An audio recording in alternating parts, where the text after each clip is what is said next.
Masaya ako dahil nagkakausap at nagkakasama na tayo ulit kahit man lang sa mga concert. Akala ko wala ng karugtong ang nakaraan. Tika, paano ko ba sisimulan ang sulat ko na ito? Ayaw ko nang balikan ang masasakit na alaala.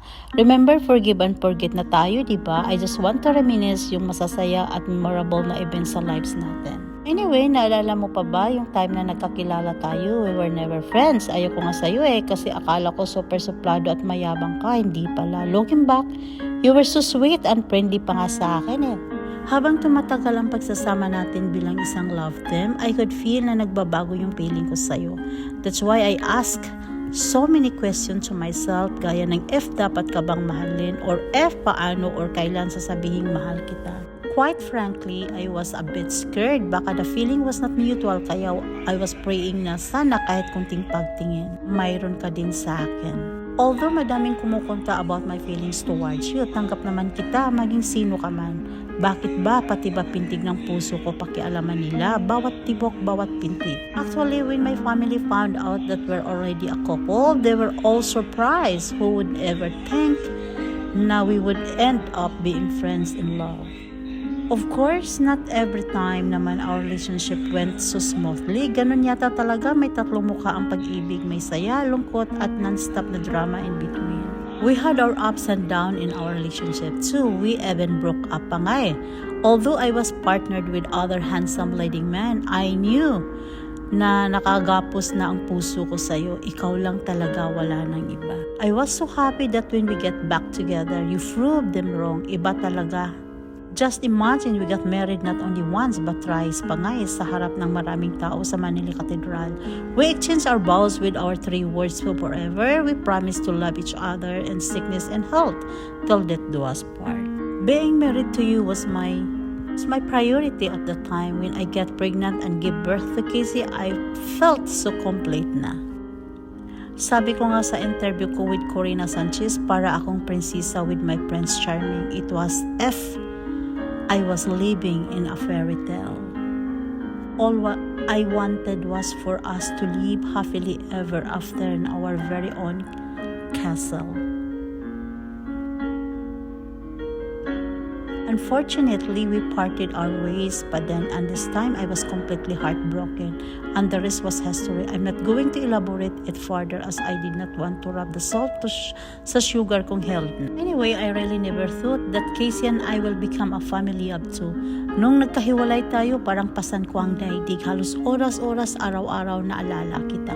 Paano namang hindi magkamukha kayong dalawa? She really is spitting image of you. Was a time na feeling ko para akong bituing walang ningning, nawala ng saya, nawala ng sigla. Maraming mga akala all the while, ang akala ko para tayong si Jack and Jill, palaging magkasama kahit pa sa Amerika. Ang akala ko hindi tayo mag-iiwanan kahit sa hirap at ginhawa. The first several years were thought one time while watching on YouTube, nakita kong pinapalabas yung old movie nating The Best of Sharon and Gabby. Naiyak ako, namimiss kita. Yung interview was very meaningful to me. How I wish na sana'y wala ng wakas ang love natin sa isa't isa. Not only that, kapag dumarating ang Quaresma, I get sad kasi alam ko malapit ang birthday ni Casey. Those were the days na alala ko nung madalas pa tayong mamasyal. Para i-celebrate ang birthday ni Casey.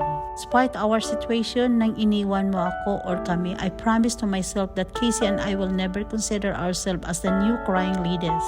We will always be strong women kahit pa sa bansagan kaming ang pamilyang di lumuluha. We would never fight, ever pity stuff, would be BFFs kahit wala ka na. Though those years na kaming dalawa lang ang magkasama, kahit pa para lang kaming magkapatid, I made sure to give her the mother's love that she deserved. Beside, ayokong magpabiktima After annulment natin, to be honest, I was a kind of afraid na baka dumating ang panahon na piliin ka ni Casey over me. Kung aagawin mo ang lahat sa akin, wag naman sana yung kaisa-isang taong nagbabayin sa ating dalawa. She's my being.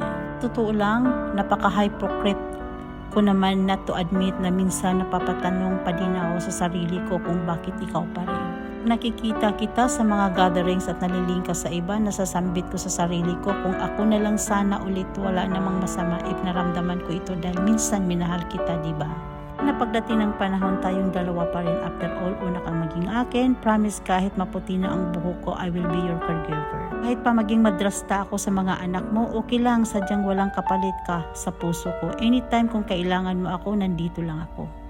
Pangako sa'yo, ikaw lang ang aking mamahalin mula ngayon at kailanman. Wow, parang kanta ni Basil Valdez ha. Minsan pa, haha, itong puso ko talaga di na natuto. Cross my heart, ang pagmamahal ko sa'yo, kapantay ay langit. The truth is, ang love story natin ay parang kaputol ng isang awit. Hindi basta-basta nagtatapos ng ganun lang. Hahanapin palagi ang karugtong nito para madugtungan at mabubuo ang nakaraan.